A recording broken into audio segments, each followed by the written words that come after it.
Hare Krishna. You can raise your thumbs if I am audible to you.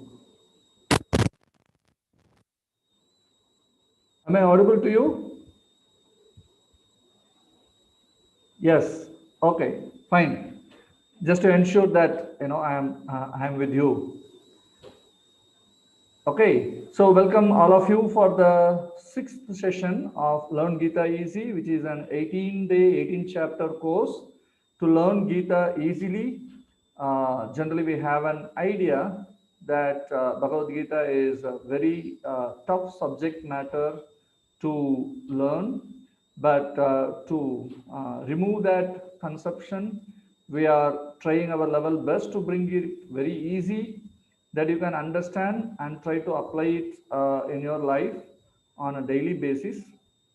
So we are in the chapter 6 today, which is almost one third of Bhagavad Gita. By the end of the day, we are completing one third of Bhagavad Gita. So you are very fortunate to be in this program and learn Bhagavad Gita and covering up one third of it in a very easy note. Many of you are asking nice questions and you are learning many things, and you are also practically applying it by chanting the Hare Krishna Maha Mantra every day, which is one of the practical application. And we have taken so many life lessons so far and hope it all be very beneficial for you to apply in your life.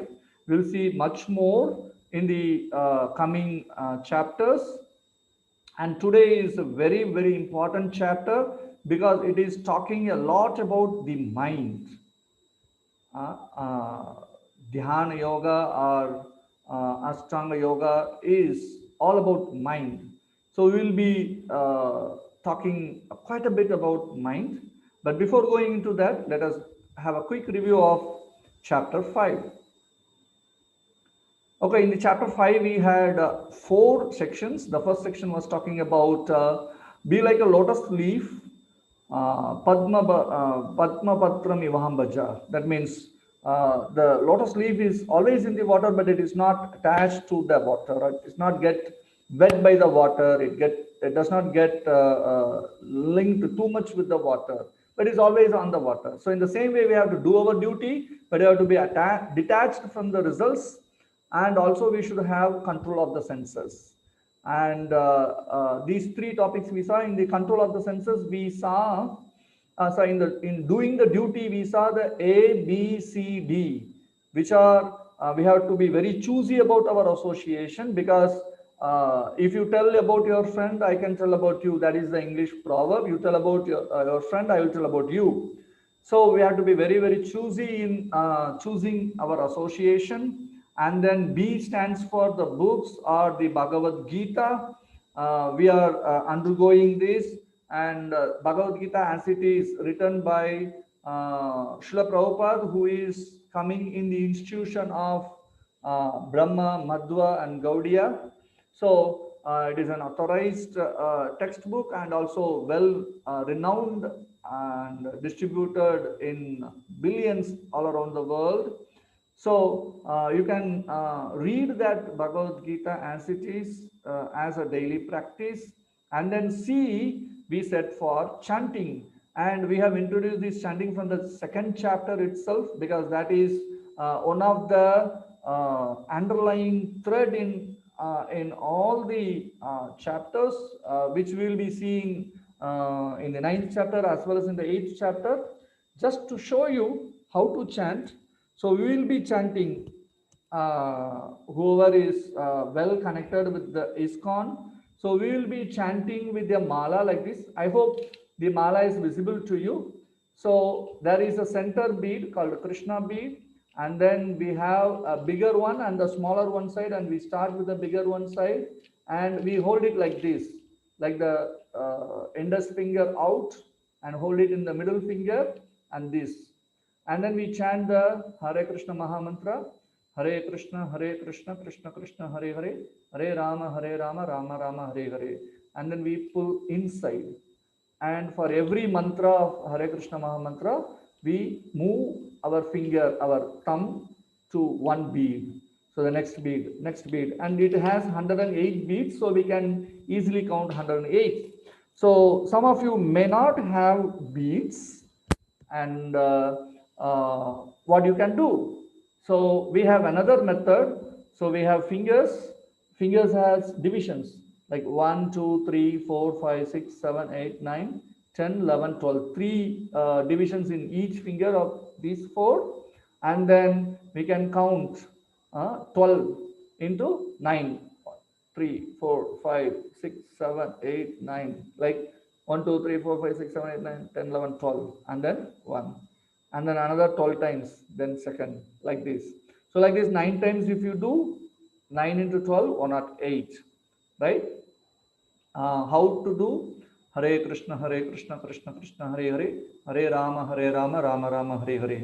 And then the next, Hare Krishna, Krishna Krishna, Hare Hare, Hare Rama, Rama Rama, Hare Hare. So this is one way. But nowadays we are living in the E, or all in the internet. So there are a lot of apps. There is one app called Japa, and you can download that app, and that has some indications about the bead, or you can just tape it once when you chant Hare Krishna, Krishna Krishna, Hare Hare, Hare Rama, Rama Rama, Hare Hare.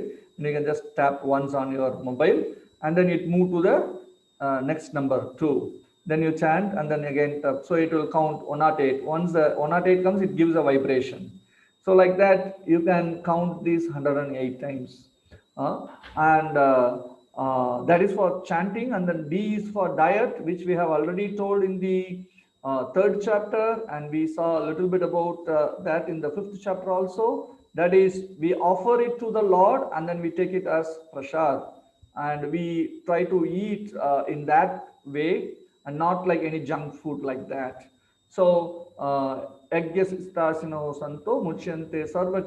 that we can remove all the miseries in our life. So and then controlling the senses had 4 pillars of dharma. If we break those pillars, then we cannot able to control the senses. To control the senses, we have to follow the dharma, so that we will avoid these 4 activities which will break that dharma. And in the second section, we saw the 3 doers, the 9-gate city, which is the body, and the soul and the super soul. And then in the 3rd section, we saw how one can have an equal vision, and what is the effect of having equal vision, and what are the implications of that equal vision on oneself, and also in others. So the last section we saw was the real crux, that is the peace formula, how we achieve peace, because we are looking for it. All our life we are looking for some peace of mind. So that is obtained by understanding the Supreme Lord. You know God, you know peace. There is no God in your life, there is no peace in your life. So we saw that picture also. And we have to understand 3 things about God, that He is the Bhokta, He is the enjoyer of all things we do, and then or all the sacrifices, Bhoktaram Yajna Tapasam, and then He is the controller, Sarva Loka Maheshwaram, and then He is the supreme friend of all the living entities. He is the ever well-wishing friend of all of us. He stays along with us in whatever body we are in. So, saying that, now we move into today's chapter, chapter 6, which has again 4 sections, which has the first section of 9 verses, which is talking about mind, whether mind is our enemy or friend. This is a $1 million question. So whether the mind is really our friend or our enemy. So it is up to us to make it our friend or enemy. So let us see in this section how we can make our mind a friend, or we can make our mind enemy.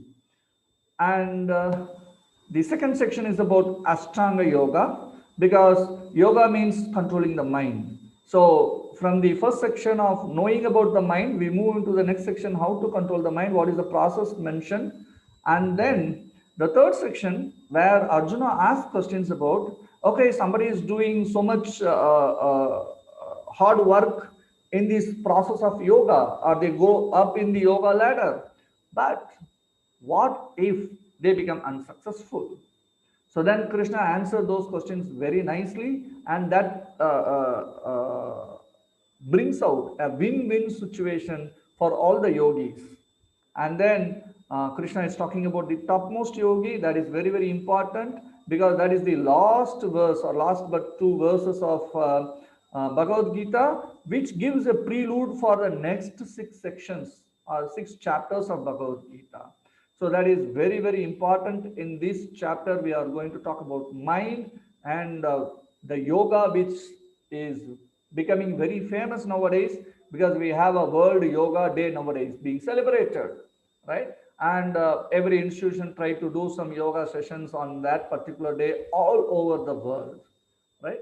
So given that, we have to understand what is this yoga all about and what is not yoga, and then destinations of different yogis, whether they are successful or unsuccessful, what they achieve, and who is the topmost yogi and why, and what is his destination. That is in the last section. So let us go into the first section today. So in the first section, to find out whether the mind is enemy or friend, let us see what Krishna says. So two things we are going to see in this: the nature of the mind and yoga redefined. That is the two sections of this first section. So there is a beautiful verse in the sixth chapter, sixth verse. Bandhuratmatmanastasya yenatmaivatmana jita anatmanastu shatrutve vartet atmaiva shatruvat. The meaning: for him who has conquered the mind is the best of friends.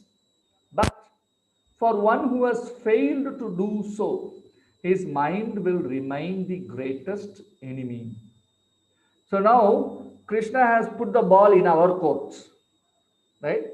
So he has not bluntly say whether the mind is friend or enemy, right? But rather he said here that if somebody can conquer his mind, then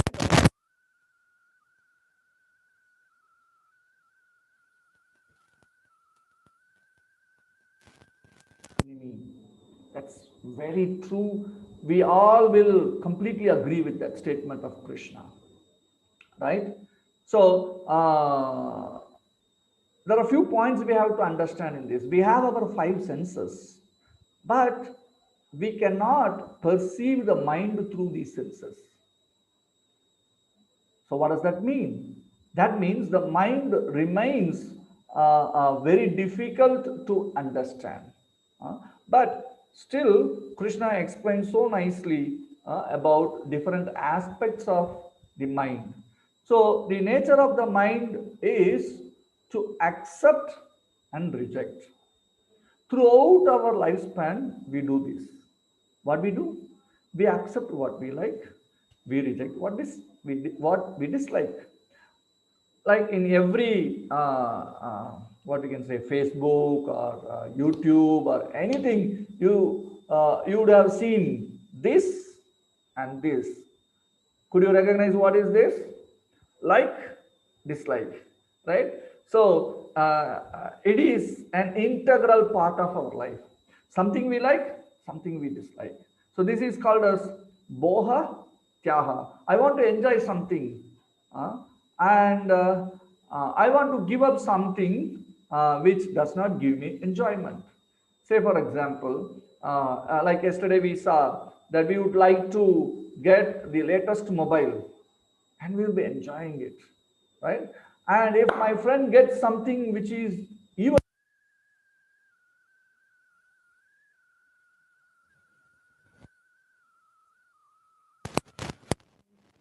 or it has a good look or very slim like that, then that's it, it is the latest model, then our mind goes crazy. What will think? I want to reject the what I am having now, and I want to get something new one. So we do tyaha, give up this, and then we try to get another thing, boha. So this boha and tyaga keeps on going in our life. So that is the nature of mind. So now let us try to dive deep into this nature of mind. How the mind will be a friend, or what does it mean by the mind being our friend, and what does it mean by the mind being our enemy, right? So let us define that first. Okay. Okay. So what does a friend mean? A friend means one who does not cause obstruction in my life.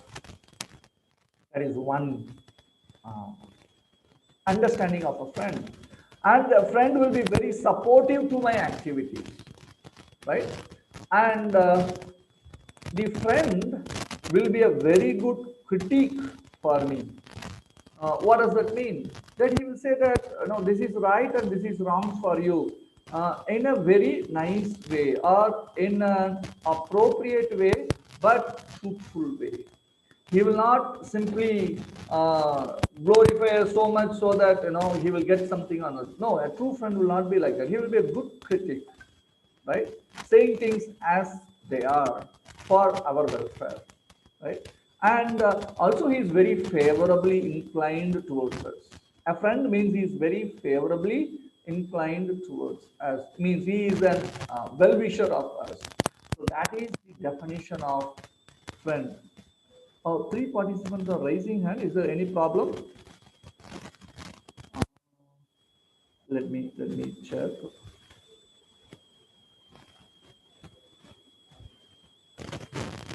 Is there any problem? Or Varunisha? Let me unmute. Um,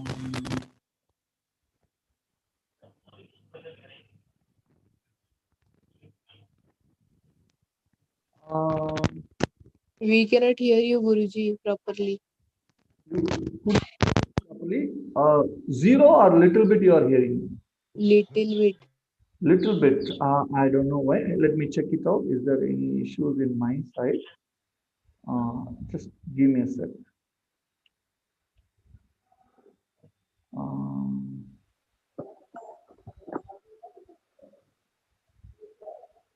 is my volume completely down? Percentage. And what I have check 1 second.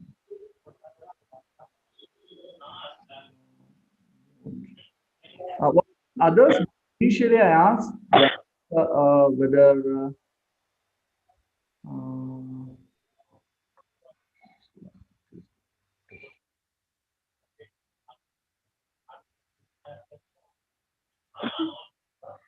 Hare.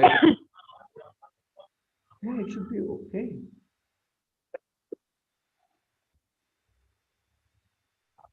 Because I'm testing my speaker and microphone, that is working very fine for me. How about others? Are you hearing me? It's okay now. It's okay now. Yeah.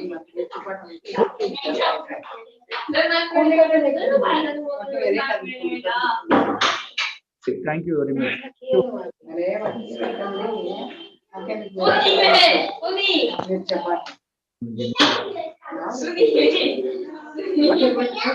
Hello. Okay, Piyush Joshi, Varnisha Seema, you can lower your hand if I'm audible. Seema, Piyush Joshi, yes, they are lowering their hands. Thank you, thank you. Okay. Where am I? I have to come back to my screen. Give me a sec. I have lowered the screen. Yes. No, this is not the screen. Yes. Okay. So we are talking about, or we are defining what it is, the mind being our friend. Okay. Saying that, what does it mean by the mind being our enemy? So, an enemy is defined as the one who blocks our progress, who misguides us, gives us wrong information about what we have to do and what we are not supposed to do, right? And uh, an enemy is one who cheats us, by false promise or saying something untruth, like that. And also, an enemy is one who keeps us away from our goals. because he don't want us to achieve our set goals. So we have to be very, very careful in identifying whether our mind is a friend or an enemy. So let us go a little deep into that. When a mind will be friend. So it is a friend if it follows the directions. So if we are giving a direction to the mind, if it is following it, then it is a friend. So which directions? Like yesterday we discussed about doing our duty. For that we have to uphold the A, B, C, D, right? So if we are giving some directions to follow, the mind will accept those directions and it will follow it, right? It will not be obstinate or be adamant. Oh no, I will not do that. It will not impose its own ideas on us, right? And then the mind will become a friend when it is progressive and healthy choices are made. Say for example, spiritual path is a progressive path, and the mind will support us to follow it, right? So that is a progressive choice.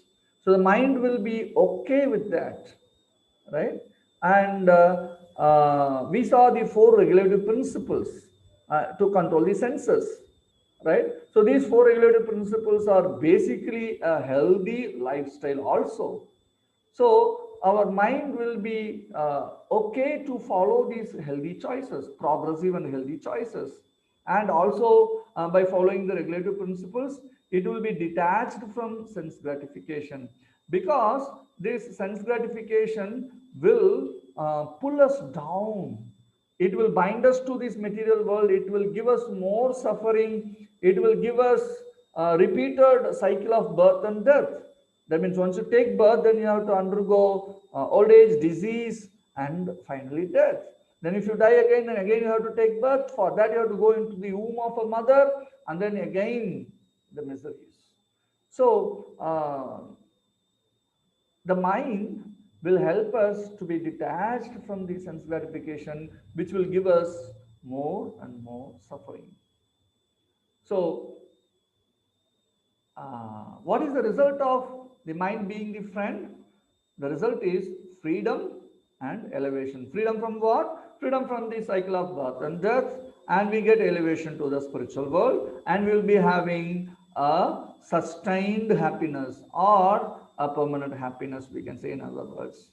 So that is what the result of the mind being the friend. And what it is to know that mind is enemy, or what will happen. So if the mind is the enemy, then it follows the sinful desires like lust, anger, and greed, right? It will start running behind them, and it will drag us also behind that.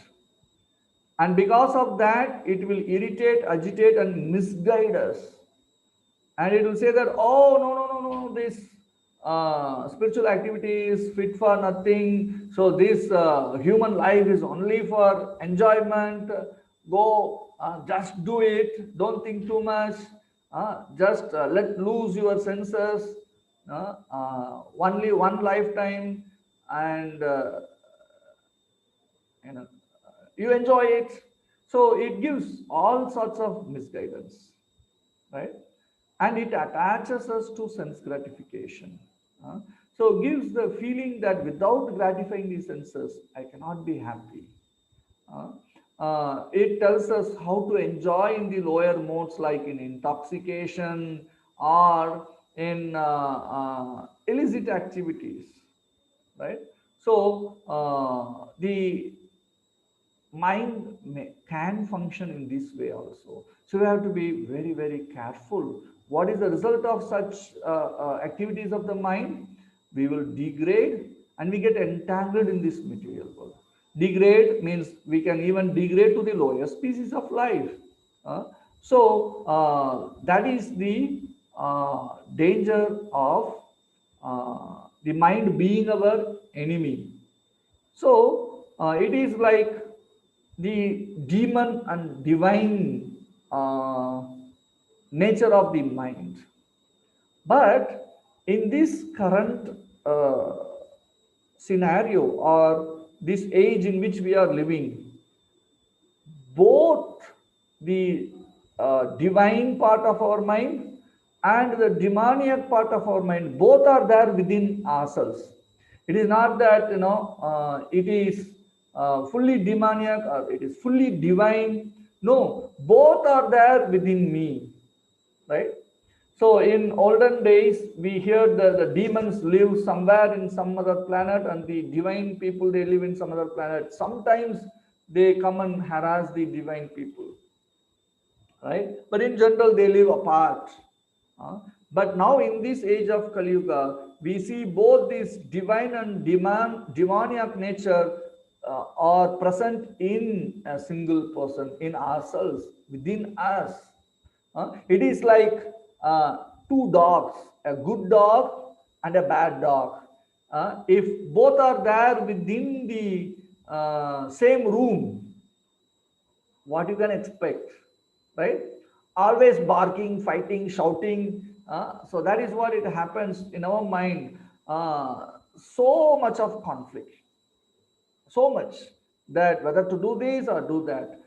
Sometimes when we try to think, oh, today I have registered for the Learn Gita AC program at 7:30, I have to be there. And at that, the mind say that, you are going anyhow for 18 days. Today, one day, let us go for something different. Your friend is coming from so and so place after a long lockdown. So you have to go and meet him. You have to see the Facebook page. You have to answer certain post over there. You have to reply for it. It gives us so much of conflicting ideas. Although at one side the mind acts in a divine way, it wants to do it, but the other side it pulls. So, what is the solution, right? So, sometimes after we say from the second chapter onwards that you have to chant and do your duty of the soul, and some of you would have tried and done it for a day or two or three, and the fourth day mind says that anyhow, no problem, aram say let us do, not in the morning, we will do it in the later time, and then later time we'll do, okay, do it in the night, and then we forget and then we sleep. So although we want to do, sometimes the demon side of the mind pulls us. So what is the solution? So yoga is the process to control that untamed mind and fix it on the supreme. So that is the purpose of yoga, to bring the mind under control.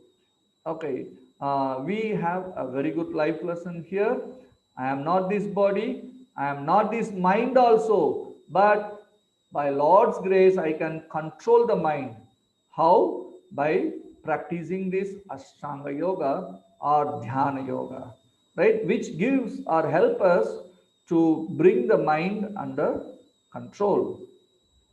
Okay, so in general, yoga has a definition. It also denotes dhyana yoga. If you simply say yoga, because nowadays people think that only, I'm going for yoga class, it is understood that he is going for a dhyana yoga. Although we call the different rungs in the yoga ladder as yoga, like we have karma yoga, we have jnana yoga, we have dhyan yoga, we have bhakti yoga, right? All these are yoga processes because these processes connect us to the supreme. So before getting into all the details of yoga, we have to understand what is yoga and what is not yoga. There are a lot of misconceptions nowadays in understanding what is yoga and what it is not. So we have to know both. So we are redefining what is yoga here. So yoga is a term which is derived from the Sanskrit word yuj, which means unite or join. So the right word we can use is unite. So in uniting, we need two things, or to connect. That is a very exact word we can use, to connect. So to connect means we need two things, right? It is not that one thing we will connect, right? There is nothing to connect there. So to connect means there are two things. So what and yoga connects? The yoga connects the jiva with the Supreme Lord. So that is mentioned here. Union between individual consciousness and supreme consciousness.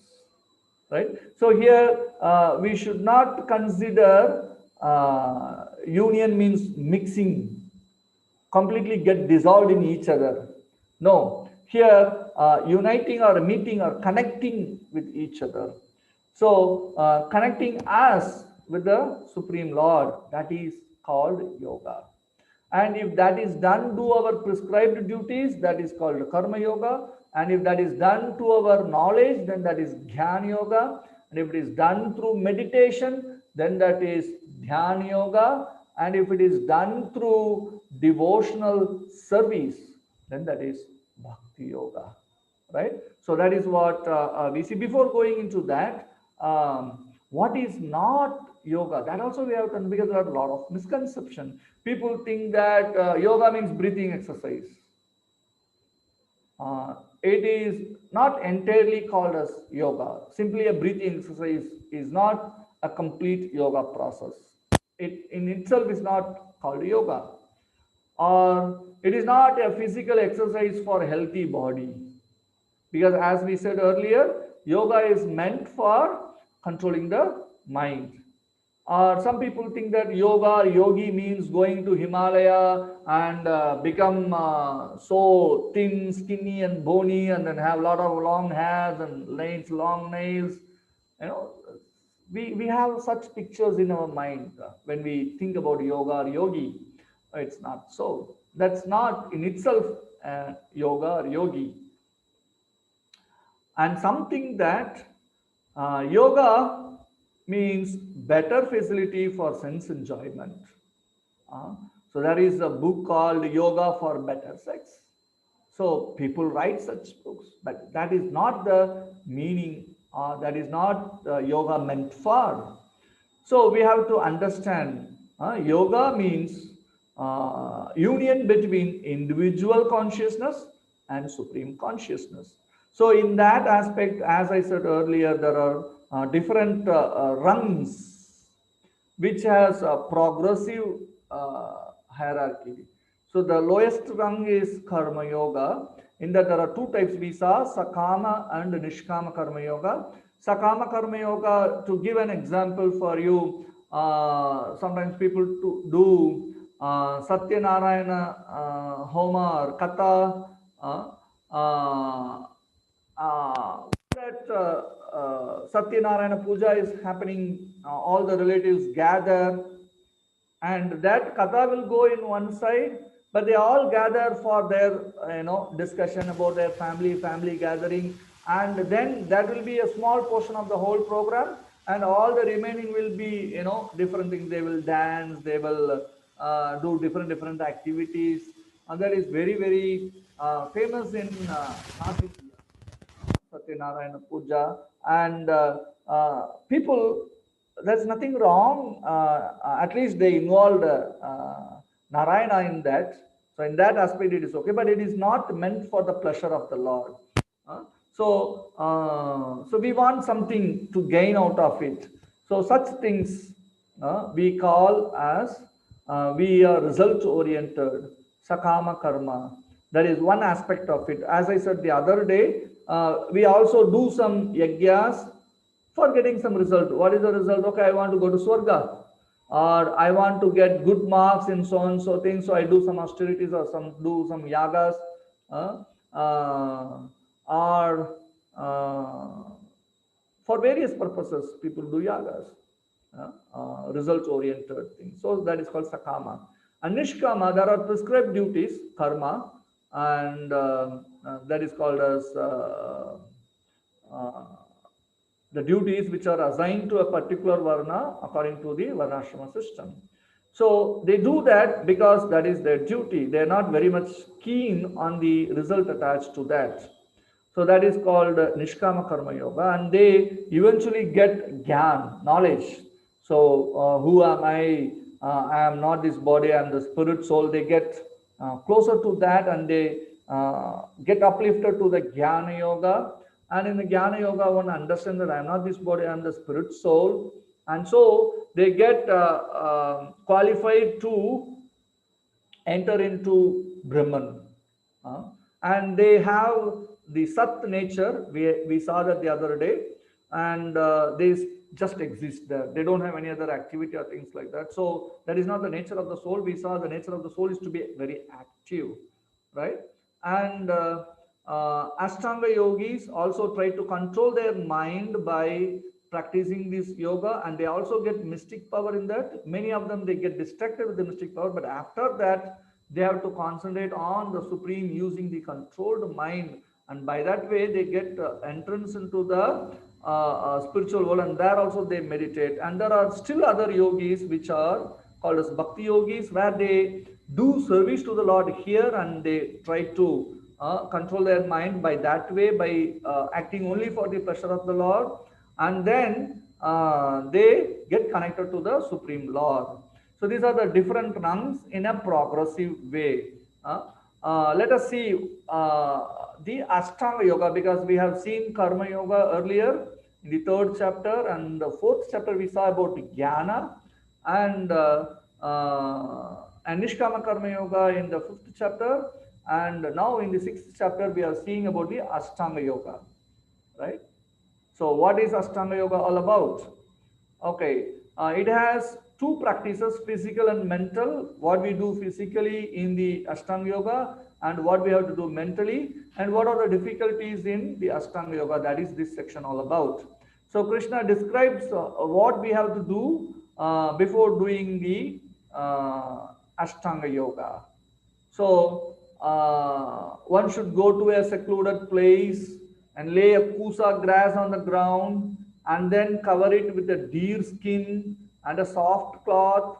The seat should be neither too high nor too low. These points are there in the 6th chapter, in the 5th chapter itself, in 2 verses, just 2 verses. So we haven't elaborated it yesterday, so we are bringing it here. This is some points from the 5th chapter, and it should be situated in a sacred place. So that means for practicing yoga, we have to go to a sacred place. That is why we see a lot of sages and yogis. They go to Himalayas like Haridwar, Badrinath, Kedarinath, um, what is that? Mathura. There are many places in the north where people go for such practices, right? So which is a sacred place. And then the yogis would then sit on it very firmly and practice yoga to purify the heart by controlling his mind, senses, and activities, and fix the mind on one point. So that is the general idea about yoga, and let us see what Krishna says in the 6th chapter about it. There are 2 verses. Just I will go quickly about it. Samam kaya shiro grivam dharayan achalam stira samprekshya nasigagram swam dishaschana valokayan prasantatma vigata bhir brahmachari vrate stita mana samyamya machitto yukta asita matpara. So here I can say you with the Sanskrit verse, the translation or the meaning we given in the next slide. Before going into it, I can just say a few words here. Samam kaya shiro grivam, that the body and the neck and the head, everything should be in a straight line. It should be like this. It's not like this, or like this, or like this. So it should be straight. Everything like not so straight, right? And then holding unmoving and still. Dharayan achalam stira. Achala means not moving here and there, and stira means steady. And then sampreksha nasigagram, nasi, the tip of the nose, one has to stare at it constantly, right? And not looking any other side. This is Chanavalokyan, right? That is the meaning of this verse.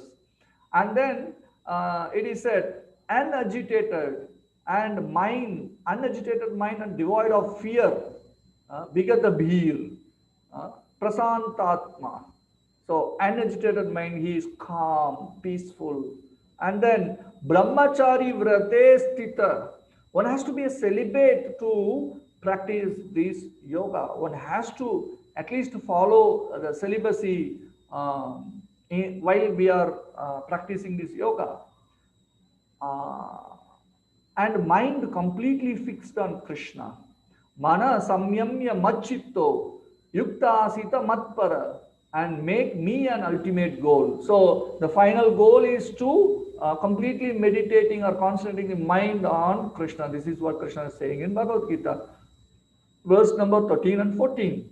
So I have explained enough and no need to go into the translation of it. It is exactly what it is mentioned here. And then, what is the mental practice? So we have seen only the physical practice. What is the mental practice? That Krishna is enumerating in the 26th verse of this chapter. Yato yato nischalati manas chanchalam astiram tatastato niyam yaitat atmanyeva vasamnayet. From wherever the mind wanders due to its flickering and unsteady nature, one must certainly withdraw it and bring it back under the control of the self.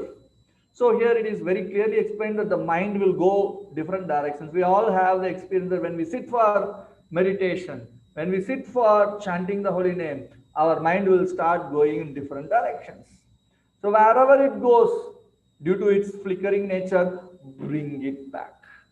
So that is one aspect of the yoga practice, very specifically this Ashtanga yoga. In every yoga, that is the same thing, but in Ashtanga yoga, that is very particularly and meticulously done. About the mental practice, the unagitated mind, like a lamp in a windless place. Like when there is no wind, you see a small lamp, it just, without any flickering, it just glow beautifully. Like that, our mind should be without any flickering, just stand still, an agitated mind, and no material desires, right? And complete celibacy and habits regulated.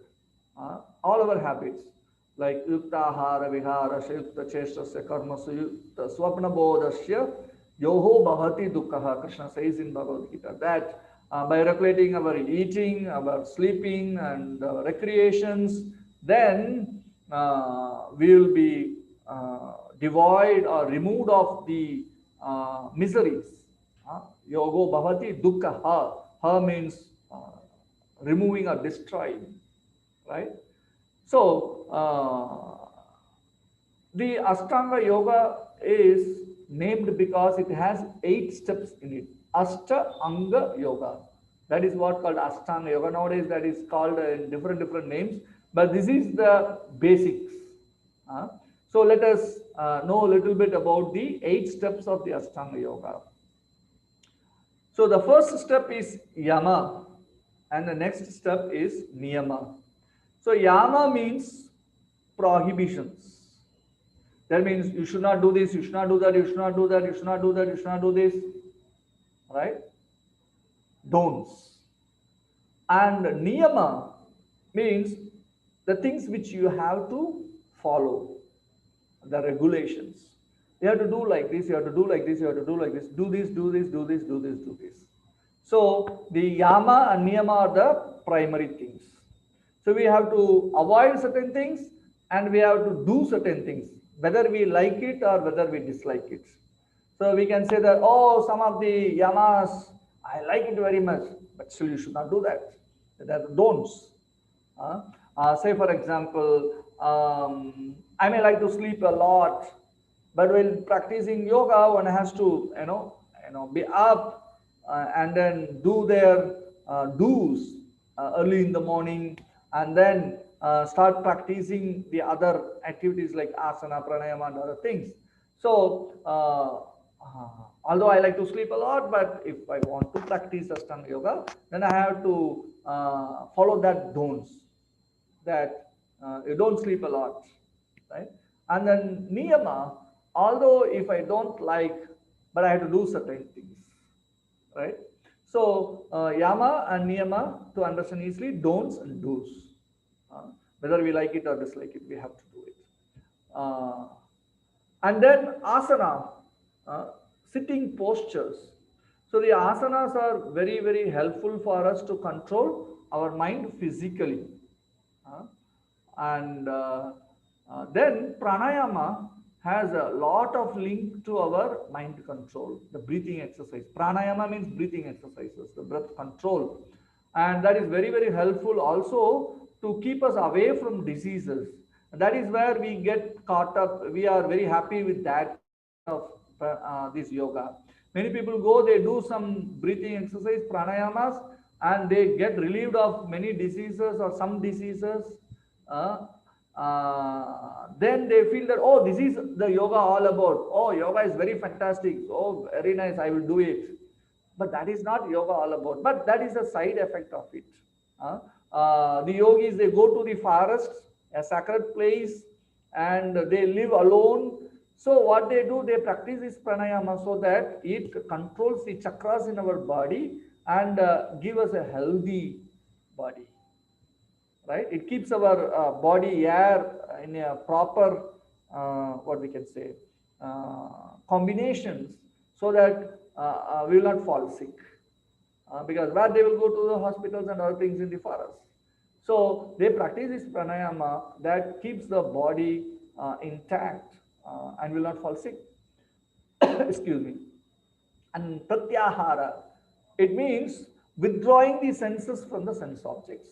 Like we have five senses: eyes, ears, nose, tongue, and the skin. So it has five sense objects like form, beautiful form, or music, or smell, or taste, or touch. These are the sense objects. So when the sense come in touch with the sense object, then it get attracted and then it even pulls our mind along with that. So what we have to do in the yoga process, we have to withdraw the senses from the sense object, right? So that is why generally they go to the forest so that they can be away from the sense object, right? And then comes the first step of concentration is dharana. So it is given that if one can concentrate one's mind on a particular object for 12 seconds, then that is called dharana.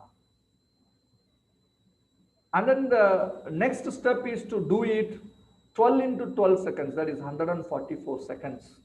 If we can keep our mind without moving on a particular object, then we are in dhyana, meditative absorption, right? And then into further 12, and then continuously, if we are there for longer and longer time, then we are in samadhi, right? So the object of our meditation is the Supreme Lord, right, in the form of Paramatma. That is generally a dhyana yogi is supposed to do, right? So when Krishna describes this process of Ashtanga yoga, right, then Arjuna here says in this verse, very, very beautiful verse. We have to understand the importance of this verse.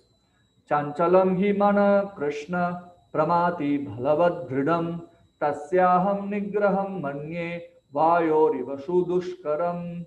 So in this, Arjuna is saying that Chanchalam hi mana Krishna. Krishna, this mind is very, very wavering. And I am capable of even stopping a powerful wind. But this mind is very, very difficult. Vayo river su dushkaram, very, very difficult than that. Right? I have astras to stop a powerful wind. Like if you get a wind like uh, what is that which recently came? Now is Puravi, and then the earlier one was I forgot the name. Anyhow, we got recently some uh, storm coming in South India, and then we had a lot of damages in between Pondicherry and Tamil Nadu. So here Arjuna is saying that I can even stop that with my power of arrows, right? I have that power. But this controlling the mind, it is difficult. So we have to understand how important this statement is. Like when they were practicing archery, when they were very novice in archery, they knew they had start practicing. Then after some time of practice, Dronacharya called all the students, and then he told or he called out names one after another, like Duryodhana, okay, now you take your aim. So he aimed. The target is the eye of a parrot sitting in the or kept in the tree, which is a wooden parrot. So then Dronacharya asked, Duryodhan, what are you seeing? Then he said, I am seeing, are you seeing the tree? He said, yes, I am seeing the tree. Are you seeing the branches? Yes, I am seeing the branch. Are you seeing the leaves? Yes, I am seeing it. Okay, keep the bow and the arrow, and then next. He called Yudhishthir. He said, what are you seeing? Are you seeing the tree? No. Are you seeing the branches? And he said, no. Are you seeing the leaves? Yes. Are you seeing the twigs? Yes. Are you seeing the parrot? Yes. Okay, keep the bow and arrow and then sit aside. Then finally he called Arjuna, and then Dronacharya asked, what are you seeing? And then he asked, are you seeing the tree? No. Are you seeing the leaves? No. Are you seeing the branches? No. Are you seeing the twigs? No. Are you seeing the parrot? No. Then Dronacharya really, what are you seeing then? I am seeing only the eye of the parrot. Then Dronacharya said, okay, shoot. Immediately he shot, and then exactly he hit the target. That is the concentration of the mind of Arjuna. Arjuna is saying that to control the mind like this, what you are saying for this Ashtanga Yoga is very difficult for me, because I have understood that the nature of mind is very, very flickering. Chanchalam hi manaha Krishna. So we have to really validate this statement of Arjuna. He is talking on behalf of us. Although he has that ability, but still he is finding difficult to control the mind completely. So what is our ability, and that too in this age of Kali, to sit and meditate is really very, very difficult. So if the senses drag us in all the directions, then it is very, very difficult for us to reach the destination. Here the example of the chariot of the body is given. The intelligence is the charioteer, and the mind is the reins, and the senses are the five horses of the chariot, and the soul is the passenger in the chariot. So if the mind is not controlled, or it is not controlling the senses properly, then it is very, very difficult for the passenger. So the mind cannot allow the senses to do multitasking. So if you do multitasking, like the eyes goes in one direction, ear does something, and then it will be a distraction for us. So it has to be controlled and brought to one object. So the life lesson here is multitasking is actually reducing our attention. Success comes from focus, not by dividing it. So we should not spam our mind with various thoughts, and we should try to focus our mind on spiritual practice. And asking this, then Arjuna thought, oh, if this much hard work, if a yogi or a practitioner of yoga is undergoing, what if he becomes unsuccessful? Arjuna got a thought about that, right? Then he really asked Krishna that question, what will happen to them, right? Because nowadays we have so many distractions from the social medias, so much Facebook, Instagram, Twitter, WhatsApp, this, that. Although we can use all these things for good purpose, like you all using your devices for hearing the wonderful instructions of Krishna in Bhagavad Gita. But although there are good usage of that, but many people misuse that. So we have to understand that it is very, very difficult. So Arjuna was asking about what if somebody becomes unsuccessful. So here Arjuna is asking, Arjuna vacha ayati shraddhayo peto yoha charitamanasa aprapya yoga samsiddhim kam gadim krishna gacchati. So what gadi they will, or what destination they will reach if they become unsuccessful? That is the question of Arjuna. Then Krishna answered, Prapya punya kritam lokan uchistva shashvati sama suchinam shrimatam gehe yoha brashto vijayate. The unsuccessful yogi, after many, many years of enjoyment on the planets of the pious living entities, is born into a family of righteous people or into a family of rich aristocracy, so that they can continue their practice. They have no need to worry about earning so much of money or being so righteous, because that is come in their family blood. So they will be finding it easy to practice further, right? And even before that, they will enjoy in the higher planets. That's what Krishna is saying here.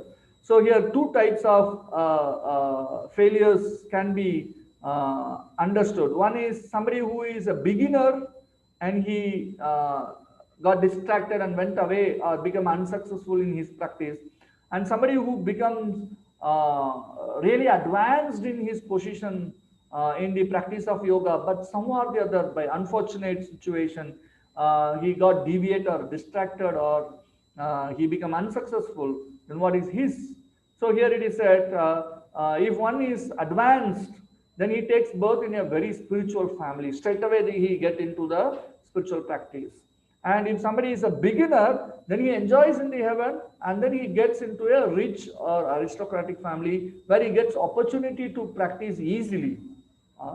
So in spirituality, the life lesson here is we have to understand spirituality is a win-win situation always, right? So we are no need to worry about it. Then we are entering into the last section of today, which is the topmost yogi. Krishna is saying that be a yogi, tasmat yogi bhava Arjuna, right? There are different type of people, tapasvis, jnanis, karmis. Then Krishna define who is this yogi, because here Krishna is saying that tapasvi bhyo adhiko yogi, jnani pyo adhiko, jnani pyopi mato adhika, karmi pyas chadiko yogi, tasmat yogi bhava Arjuna. Of the tapasvis, jnanis and karmis, the yogi is the better, so become a yogi. Tasmat yogi bhava Arjuna. So who is this yogi? Or what kind of yogi Krishna is asking Arjuna to become? As I already said that for me to control the mind is very, very difficult to be part of this Ashtanga yoga. So what yogi Krishna is instructing Arjuna to become? So let us see what he is saying, right? So we saw the different rungs or the steps in the ladder. The bottommost is Karma Yoga, and then one can progress to Jnana Yoga, and then one can meditate in Ashtanga Yoga, and then one can perform devotional service and then become a servant of Krishna in Bhakti Yoga. So that is kept as the topmost, which Krishna says in the last verse of this 6th chapter, which is Yoginam api sarvesham madgadenantaratmana shadhavan bhajate yomam sameyukta tamo mata.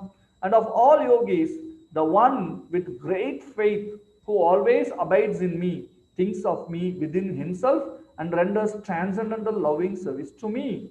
He is the most intimately united with me in yoga and is highest of all, right? So he is the Yukta Tama. Actually, in Sanskrit grammar, there are three classes. Like in English, we say good, better, and best. So one is affirmative, another is comparative, another is superlative. Like that, Yukta is the affirmative. Yukta Tara is the comparative. But here Krishna is saying that Yukta Tama, which is the superlative degree, he is the best of all the yogis. Who is that? Here Krishna says, Mad Gadena Antar Atmana. What does that mean? Abides in me, he thinks of me within himself. He always thinks about the Supreme Lord. Oh, what the Lord wants me to do. What is the right way to act? What action will please Krishna? So his thoughts always remain in that. Right? So that is what it is meant by Mad Gadena Antaratmana. And not only that, he also acts in a particular way. Shadhavan bhajate yomam, renders service unto me with full faith. Right? So here the word bhaj means service. It's not only puja or worship. It means rendering service to the Lord, right? So one can bathe the Lord, one can dress the Lord, one can cook for the Lord, one can offer for the Lord, one can do even that worship arati for the Lord, one can put the Lord to the rest, one can take care of the Lord and his paraphernalia, or one can wash all the vessels for the Lord. There are many, many activities one can render. One can make garlands for the Lord. So many activities. One can stitch dresses for the Lord. Like we can keep on extending the different services. One can render for the Lord. One can keep the place where the Lord resides, neat, clean, and tidy, right? So that is what called Shraddhavan Bhajate Yomam. So Krishna is very clearly indicating a bhakti yogi is the topmost of all the yogis, because we saw different yogis, karma yogi, jnana yogi, ashtanga yogi, and bhakti yogi. And here Krishna is very specific and emphatically saying two statements: Madgadena antaratmana shadhavan bhajate yoma. So the verse goes like this. You can see that yoginam api sarvesham, of all the yogis, these different types of yogis, what we saw earlier. Who is that? Madgadena antaratmana shadhavan bhajate yomam. Same yuktatama. He is the best of the practitioner of yoga. Right? Yuktatama means the best of all the yoga practitioners. Right? So what is there in that bhakti yoga? That this bhakti yogi who is practicing bhakti yoga is considered the topmost. One is the maximum result. What is the result? The destination of the topmost yogi or a bhakti yogi is Goloka Vrindavan, which is given in the next slide, where you get what is that? Uninterrupted and sustained happiness, right? And very minimum effort, anyone can start doing the bhakti yoga. Even a child. In one of our classes, one mother wrote us in the Facebook that her child, 3-year-old child, she saw the mother is sitting with the chanting bag and chanting. So she also wanted a chanting bag. She took a chanting bag, like I showed earlier.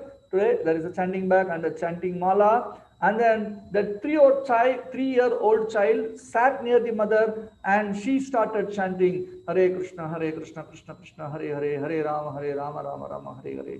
Right? Why to say about 3-year-old baby? Prahlad, right in the womb, he started hearing the glories of the Supreme Lord. When Narada Muni was instructing Kayatu, the mother of Prahlad, Kayatu slept, she fall asleep. And still Narada was hearing the sound. And Narada was wondering where the sound is coming from. It's coming from the fetus, from the child in the embryo. Right? So it does not say any qualification. Anyone can practice bhakti yoga. No prerequisites for bhakti yoga or to become a bhakti yogi. And it is completely sin-free. Krishna says that sarva dharman parityajya mam ekam sharanam vraja aham tvam sarva papepyo moksheshami. I will remove all your sins, so it's sin-free. Don't worry, Krishna is giving assurance. And Krishna takes control. Like for a bhakti yogi, it is like a cat with kitten, right? The kitten will carry the the cat will carry the kitten in the mouth. Even the cat jumps from one place to another, the kitten will not fall out. For the other yogis, it is like the monkey with its baby in the stomach. There is a peculiarity in the monkeys that the monkey will keep the babies in the stomach. They will be just holding it like this, and then it will jump from one tree to another tree. Once if the baby left its hand, and then the mother will not take the baby back again. So it is the onus of the baby to hold on to the mother monkey. But in the case of Bhakti Yoga, it is like the cat carrying the kitten. The cat will catch the kitten and the kitten will never fall. So here, if we practice sincerely the Bhakti Yoga, the Lord takes control of the devotee. So that is making the Bhakti Yoga as the topmost of all the yoga system, right? So it also helps us to develop a relationship in one of the five relationships, which is neutral, and then servitude, dasya, and friendly relationship, sakya. Vatsalya is parental relationship with Krishna, and Madhurya is loving wife or lover relationship with the Supreme Lord. So by that way, this Bhakti Yoga is considered really a topmost yoga system, which Krishna says in the last verse of 6th chapter. Summary of today's, very quickly, 6th chapter had 4 sections. The first section is talking about the mind, nature of the mind, whether it is a friend or enemy. We saw what is a friend means, what does it mean by enemy. And then yoga, we redefined yoga, what it is means union between the individual consciousness and the supreme consciousness. And also we saw the yoga ladder, the Sakama Karma Yoga, Nishkama Karma Yoga, Jnana Yoga, and Dhyana Yoga, and then Bhakti Yoga, which is the topmost. And then we went deep into the Ashtanga Yoga. We saw the 8 steps of the Ashtanga Yoga, the physical requirements for Ashtanga Yoga, and the mental requirements. We saw how we have to go to a forest, a sacred place, and we have to follow celibacy. And then the mind has to be steady like a lamp in a windless place. So we saw different requirements for practicing this yoga, which are very, very difficult in the current age in which we are living. And then Arjuna expresses his inability after hearing this Ashtanga Yoga, very difficult to follow, although he is a very capable person, but he himself felt that it is very difficult. And then he asked about the destination of the unsuccessful yogi. It is a win-win situation for a yogi. Even if somebody practices for some time, he continues. And then, but Krishna says that the topmost yogi is one who keeps Krishna in his heart and perform devotional service to him with complete faith. Then he is considered as the topmost, the best of all the yogis. So Krishna also informed or instructed Arjuna, Tasmat Yogi Bhava Arjuna. And what type of yogi? He said that one who Shraddhavan Bhajate Yoma and Madgadena Antaratmana. So these two things he said in the last verse of 6th chapter. And with that, the chapter is concluded. We also saw about the why Bhakti Yoga is topmost. It gives maximum results, minimum effort, no qualification, completely sin-free. Krishna takes control, and the destination is Goloka Vrindavan. So with this, we come to the conclusion of today's session.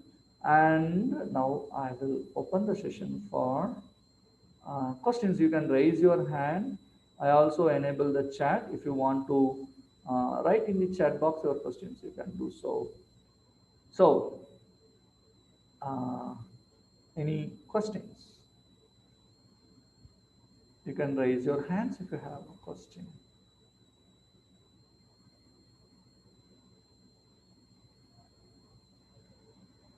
Okay, there are already 15 chats. So sound kind of glitching sound. Oh, it was earlier. Okay.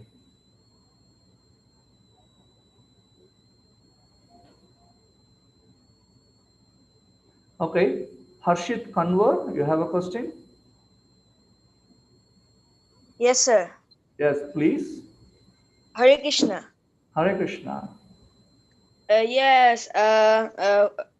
When I will jap the Hare Krishna Mahamantra, can I take this mala? Yes, does it have 108 beats in that? Yeah. You can use that. You can use that. Rudrak's beats. Oh, okay. You can use that. Okay, sir. Yeah, good. You're already doing it every day. Yeah. Okay, fine. That's great. Thank you, Guruji. Thank you. And Sindhu, you have a question? You can unmute yourself. Hello. Yes. Hello. Yes, Sindhu. Namaste, Guruji. Namaste. Yeah, thank you so much for your beautiful explanation. Hare Krishna. It's not a question. I would just like to share a small experience. Please. Yeah. When I was carrying my baby, Uh-huh. so when she was like 6 months old, Uh-huh. there was one Swamiji who used to come and narrate Bhagavatam to me Okay. every day. Oh. So after she was born, now she's 13 years old. After she was born, I didn't have to tell her about God or Krishna. Okay. Automatically, she started chanting Hare Krishna, and she is always devoted towards God. So it is an experience which I have felt. It is a true experience of Krishna which I have felt, which I felt like sharing with you all. That's great. That's a very good information you have shared. Thank you very much for sharing. Thank you. Yeah. New chat. Amol Jawar has a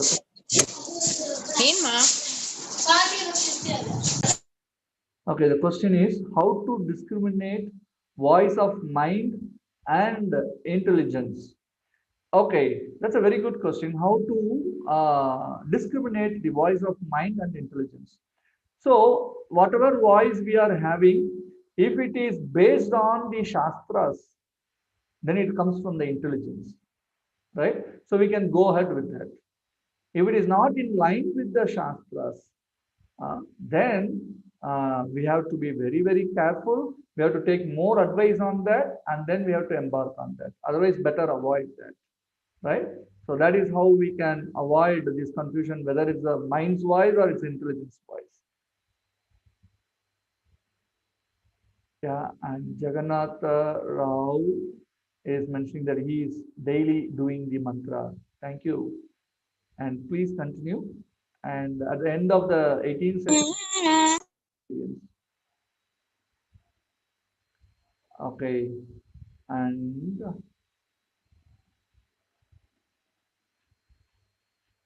great. So today is the day where we have very, very less question. That is also great. Sindhu, you have still question. You have hand is raised. Sindhu Mataji, do you have a question till now? Because you have your hands raised.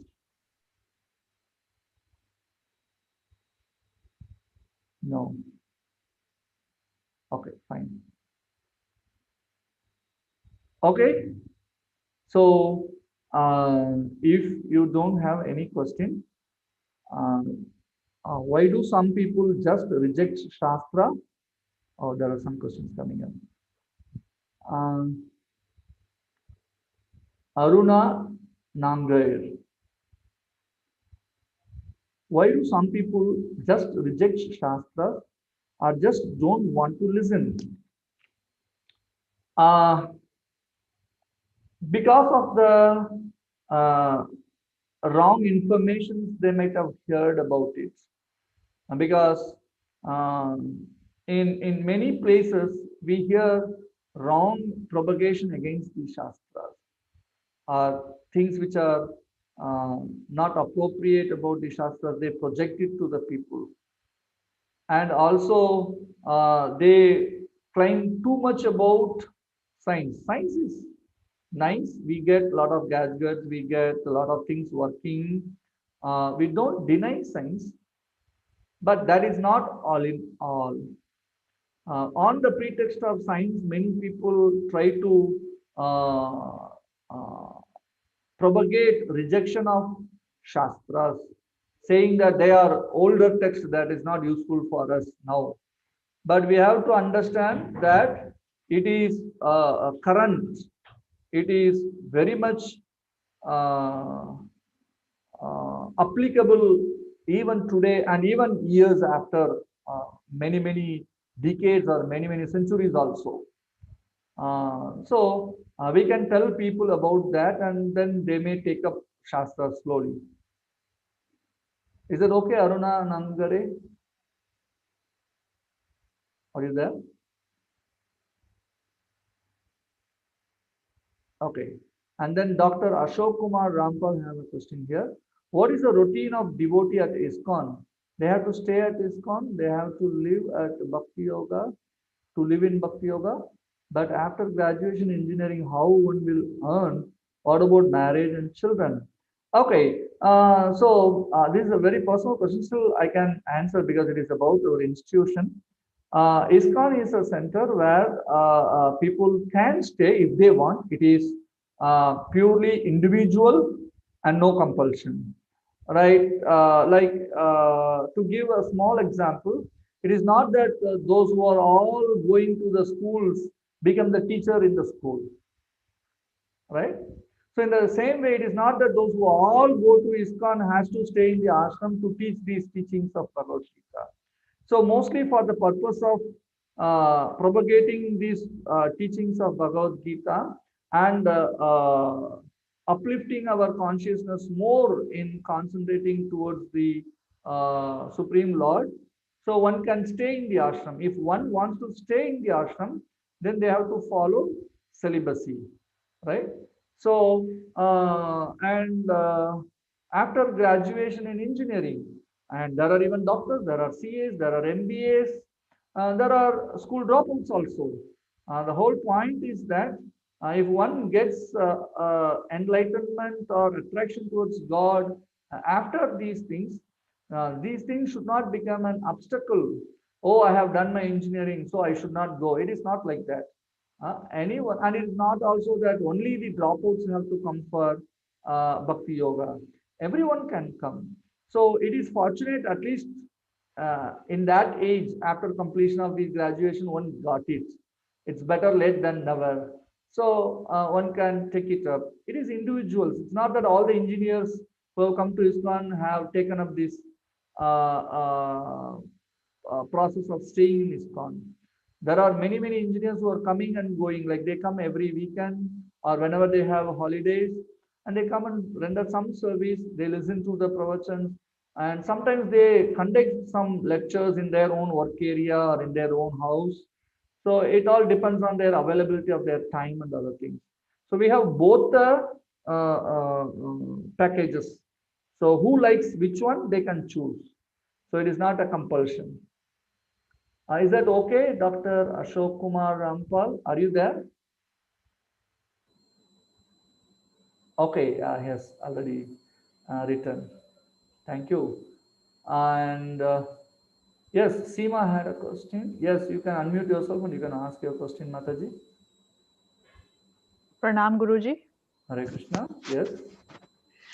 Guruji, I was just wondering that according to verse number 41, you said ki they take birth in a pious family. Yeah.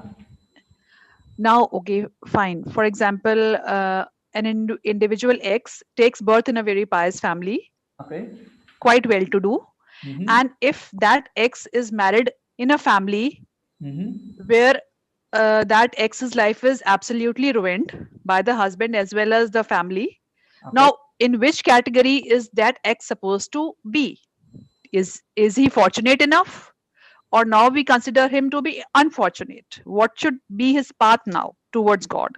And he's annoyed from the God because God has done so much injustice to this X. Okay. Now what to do? Generally the very notion that Lord is doing injustice to me is not correct.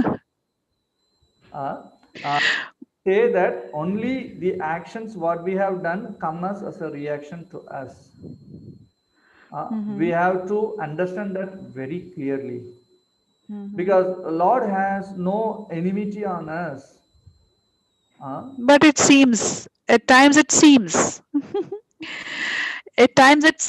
ki why this? I prayed you, I worshipped you, I fasted for you, everything. Okay. I did, and I did to my best. I performed perfect karma according to whatever has been taught by the family.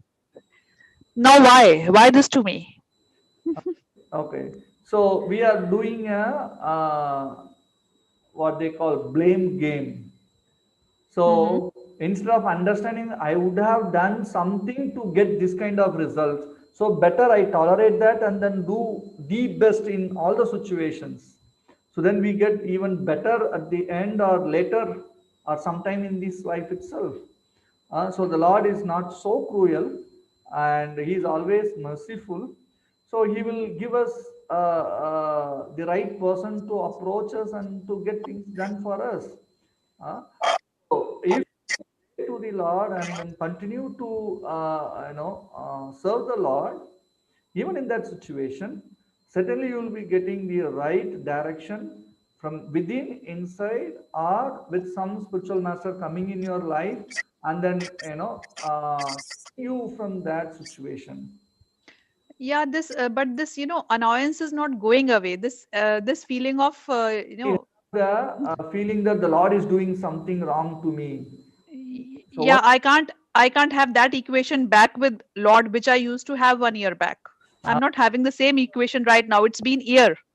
So now you are becoming better, right? No, I'm getting worst. Not better, I'm getting worse. I don't know when is this friendly relationship with God which I used to have. I don't know. I wonder if I am ever going to achieve it again. You will. I can tell you that if you start chanting of this holy name regularly, even little, you can see the Lord's hand is playing in your life. That is the experience we had. We had seen uh, completely dejected people also who come to our temple, who just sat in a very sad face. And then we tell, okay, you chant 5 times, 10 times, and slowly increase them to 108 times. And then there are people who started chanting even 16 times every day, 16 malas, 16 to 108. So that is our experience about different people coming into this. So certainly I feel that you are better placed. You are not in that situation, and continue devotional service. You can feel the difference. Okay, and what about that, Guruji? What I was asking, ki by birth one gets a very good family. So how are we going to decide what is going to be next? My next birth or X's next birth? Okay, if you do a Half of the family was good, now half of the family is very bad. Now what is going to be the result? Next birth. no, you yourself. I can't hear you, Guruji. I lost you. I can't hear you. Uh, is everyone hearing me, Mr. Garay? Now I can hear you. Now I can hear you. Yeah. Probably maybe a drop in signal in your side. But anyhow, what I said is that you are an individual. You can keep your practices to yourself. You don't need to show it to others. You can pray Okay. in your heart in your leisure time, whatever time is available. You can do service to the Lord. The Lord appreciate that, and He will certainly give you the direction, which Krishna says in the later chapters. We will be seeing it. Okay. I'm very confident about it. We have enough experience in that aspect. So what you do is that very prayerfully you chant this Hare Krishna mantra and say that give me the situation that I continue devotional service to you. Just pray that. No. Okay. Okay, Guruji. Thank you. Thank you so much. Hare Krishna, Guruji. Okay, so, and there is a question from Shruti here. Sometimes we see other people doing something wrong and get agitated. should we just learn to detach our minds from that and instead believe God will provide record punishment at appropriate time and focus on our own life? Yes, you are right. That is a very good approach in the initial stages. In the later stages, we can advance a little bit and think that let the Lord give him good intelligence that he will not interfere in others' life as he is interfering in life, in my life. So we don't even pray that let the Lord punishes him. That is in a little advanced stage. In the initial stage, this is considered okay, right? And so that's a good approach, that we focus on what we are supposed to do and our own life and things like that. Let the Lord takes care of the others. Is that okay, Shruti? Mataji?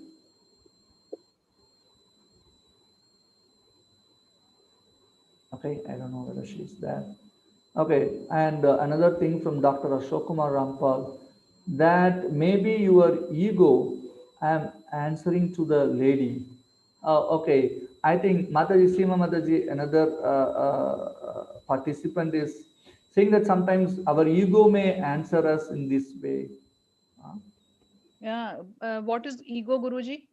What is ego? No, I don't know. He's saying that may be your ego.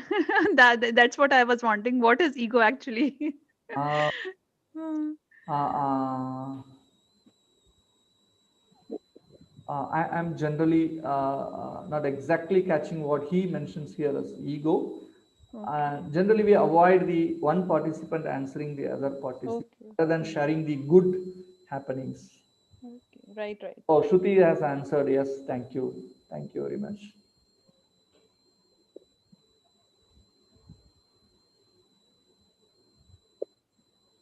Okay. So I think our questions are all over in the chat also. Yes, I have answered the question.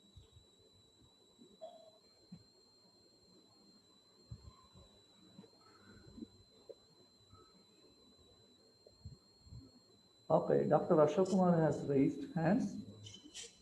If it is to answer that, Mataji, better we can avoid that. Is that okay, Dr. Ashok? If you have a question, you can ask. I'm unmuting you.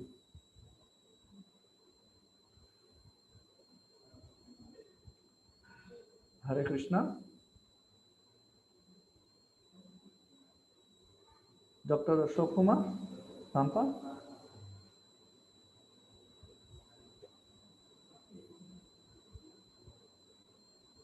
Okay, he has lowered his hands.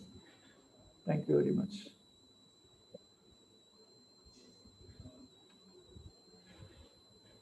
Okay. Thank you very much for attending this session. So the next 6 sessions are very, very important because Krishna talks the jewel of Bhagavad Gita, right? He kept it in the center portion. First 6, second 6, and third 6. So the second 6 is the jewel. So we will see that from tomorrow onwards. So be attentive more than what you are now, and you can ask a lot of questions in there that will help you to practically apply more in your life. A lot of practical sessions in it. So until then, Hare Krishna. Thank you very much. Hare Krishna. Hare Krishna, Guruji. Hare Krishna. Hare Krishna. Hare Krishna.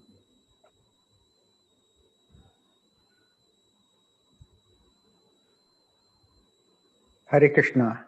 Hare Krishna. Hare Krishna, Guruji. Hare Krishna. Thank you, Prabhuji. Hare Krishna. Hare Krishna, Prabhu. हरे कृष्णा सफेद के साथ निकाले और एक नया washer डाले. हरे Krishna Hare Krishna. Thank you. Thank you for attending. नट को speaker के ऊपर दोबारा डालें. In session.